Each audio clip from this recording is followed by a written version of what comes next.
عليكم ورحمة الله. الحمد لله رب العالمين. الصلاة والسلام عليك يا سيد المرسلين وخاتم النبيين وعلى آله وصحبه أجمعين. فقد قال الله تعالى في كلامه المجيد والفرقانه الحميد. أعوذ بالله من الشيطان الرجيم. بسم الله الرحمن الرحيم. أينما تكونوا يدرككم الموت ولو كنتم في بروج مشيدة. صدق الله العظيم. আলহামদুলিল্লাহ, লাখো কোটি শুকরিয়া সে মহান আল্লাহ সুবহানাহু ওয়া তাআলার দরবারে, যিনার অশেষ মেহেরবানিতে আল্লাহ পাক আপনাকে আমাকে সুস্থ রেখেছেন, ভালো রেখেছেন। এজন্য মন খুলে কালিমাতু শুকর আদায় করছি, পড়ি আলহামদুলিল্লাহ। সম্মানিত দর্শক শ্রোতা, আমি আপনাদের খেদমতে পবিত্র সূরাতুন নিসার একটি আয়াত তেলাওয়াত করেছি। আইনামা তাকুনু ইউদরিকুমুল মাউত ওয়ালাউ কুনতুম ফি বুরুজিন মুশাইয়াদা। আল্লাহ সুবহানাহু ওয়া তাআলা এই আয়াতের মধ্যে ঘোষণা করলেন যে তোমরা যেখানেই থাকো না কেন, মৃত্যু তোমাদেরকে পাকড়াও করবেই। যদিও তোমরা সুদৃঢ় দুর্গের ভেতরে অবস্থান করো। তাহলে আমরা বুঝতে পারলাম আল্লাহ তাআলা ঘোষণা করে দিলেন যে আমার বান্দা, তোমরা যেখানেই থাকো না কেন, মৃত্যু তোমাদেরকে ধরবেই। মৃত্যু থেকে পালানোর কোনো রাস্তা নেই। যেহেতু মৃত্যু আসবেই, এই জন্য মৃত্যুর প্রস্তুতি নিতে হবে। এই প্রসঙ্গে রাসূল পাক সাল্লাল্লাহু আলাইহি সাল্লাম তার পবিত্র জবানি থেকে একটি হাদিস বর্ণনা করেছেন।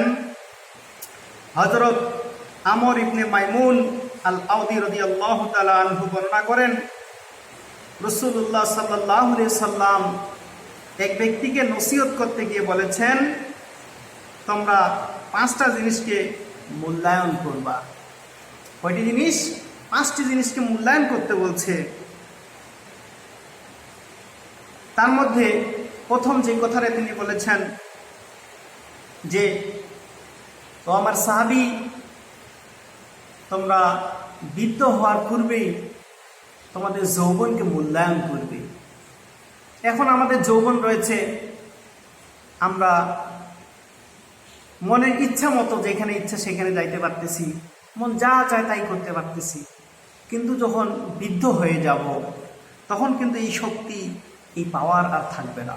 এজন্য রাসূল পাক সাল্লাল্লাহু আলাইহি সাল্লাম যেহেতু বলেছেন যে তোমরা বৃদ্ধ হওয়ার পূর্বেই যৌবনকে মূল্যায়ন করো। এই যৌবন কাটা আল্লাহ তাআলা দিয়েছে তার ইবাদত করার জন্য, তার দাসত্ব করার জন্য, তার গোলামি করার জন্য, আর অন্য কোনো উদ্দেশ্য কিন্তু নয়। তারপরে রাসূল পাক সাল্লাল্লাহু আলাইহি সাল্লাম আবার বলেছেন, ও আমার সাহাবী, তুমি অসুস্থ হওয়ার পূর্বেই সুস্থতাকে মূল্যায়ন করো।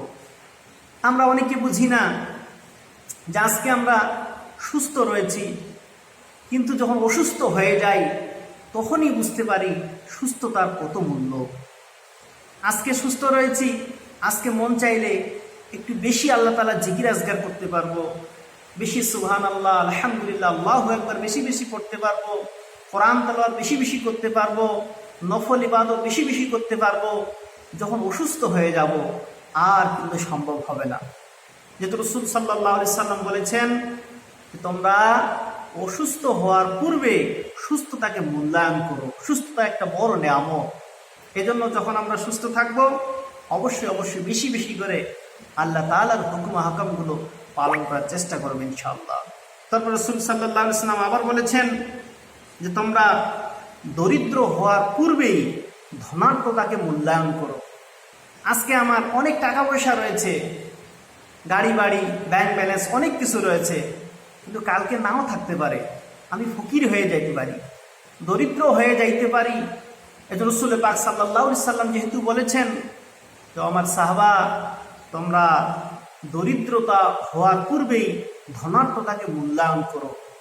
আজকে আমার অনেক টাকা পয়সা রয়েছে, এই টাকা পয়সা আমি সঞ্চয় করে রেখেছি, অথচ আমার বাড়ির পাশে অনেক অভাবী লোক রয়েছে, অনেক গরিব দুঃখী লোক রয়েছে, যারা অনাহারে থাকে, খাওয়ার মতো কিছুই জুটে না। এই জন্য এখন যেহেতু আমার টাকা পয়সা রয়েছে, অবশ্যই আমরা চেষ্টা করব গরিব দুঃখীদের দান সৎকার করা। কেননা আল্লাহ তাআলা ইচ্ছে করলেই কিন্তু আমাদেরকে দরিদ্র বানিয়ে দিতে পারে। রাসূল পাক সাল্লাল্লাহু আলাইহি সাল্লাম যেহেতু বলেছেন, আমার সাহাবা, তুমি দরিদ্র হওয়ার পূর্বেই ধনাত্মতাকে মূল্যায়ন করো।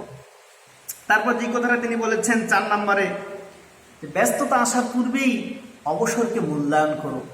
আজকে আমি ফ্রি রয়েছি, আমার সাংসারিক কাজে কোনো ঝামেলা নেই, পারিবারিক কাজে কোনো ঝামেলা নেই। আল্লাহ তাআলা ইচ্ছে করলেই কিন্তু অনেক ঝামেলার মধ্যে আপনাকে আমাকে গ্রেফতার করে ফেলতে পারে। তখন কিন্তু মন চাইলেই আমরা অবসর পাইতে পারি না। এজন্য যেহেতু রাসূল সাল্লাল্লাহু আলাইহি সাল্লাম ইরশাদ করেছেন যে ব্যস্ত হওয়ার পূর্বেই অবসরকে মূল্যায়ন করতে হবে। যখন আমরা ফ্রি থাকবো, বেশি বেশি আল্লাহ তাআলার ইবাদত বন্দেগী করব, মানুষকে কল্যাণের দিকে ডাকবো, ভালো আদেশ করব, আল্লাহ তাআলার হুকুম যেন প্রত্যেকে পালন করতে পারে সেদিকে আহ্বান করব। তাহলেই কিন্তু এই হাদিসের আলোকে মূল্যায়ন করা হবে। তারপর শেষের যে কথাটা রাসূল সাল্লাল্লাহু আলাইহি সাল্লাম বলেছেন, ওই আয়াত অনুযায়ী যে আমার সাহাবা, তুমি মরণ আসার পূর্বে তোমার জীবনকে মূল্যায়ন করো। কেননা যদি একবার মরণ চলে আসে, তাহলে কিন্তু এই জীবনের কোনো দাম থাকবে না। এই জন্য মরণ আসার পূর্বে যেহেতু জীবন রয়েছে, এই জীবনকে মূল্যায়ন করতে হবে, জীবনকে বুঝতে হবে। একবার নিঃশ্বাস চলে গেলে আর ফিরে আসবে না। আমি আয়াতের শুরুতে তেলাওয়াত করেছি, আইনামা তাকুনু ইউদরিকুমুল মাউত ওয়ালাউ কুনতুম ফি বুরুজিন মুশাইয়াদা।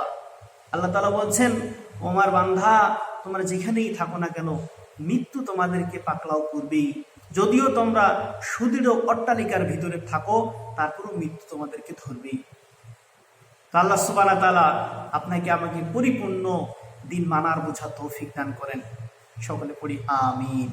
ওয়া আখিরি দাওয়ানা আনিল হামদুলিল্লাহি রাব্বিল আলামিন।